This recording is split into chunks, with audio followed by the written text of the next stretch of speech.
I want to just briefly talk about meeting Andy Thomas. Now, he's a very famous South Australian, as many of us know, and it was a warm afternoon. I was on the radio, there was a lot of crackling, and we'd had a long lesson.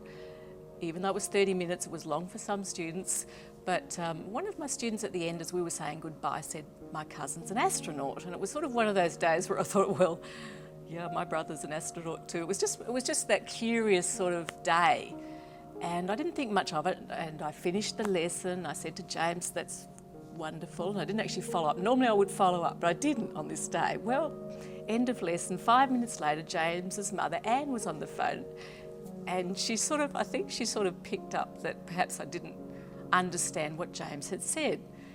And she said, "Well, actually, Cheryl, James's cousin is an astronaut." In fact, it was James's father's cousin was an astronaut. Well, it was Andy Thomas, and he has been accepted into NASA.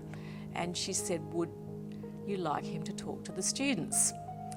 And I was a little bit overwhelmed at this point, and I said, "Oh, I would absolutely love him to talk to the students."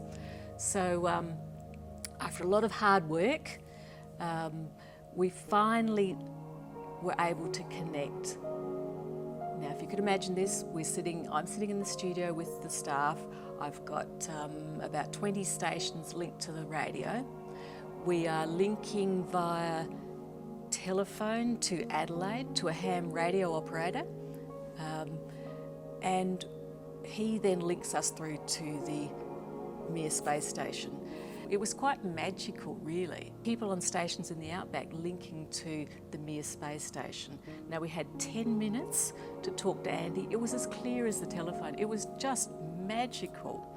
So the students were able to ask their questions and he answered. So all of a sudden I realised maybe this classroom in distance education can be limitless.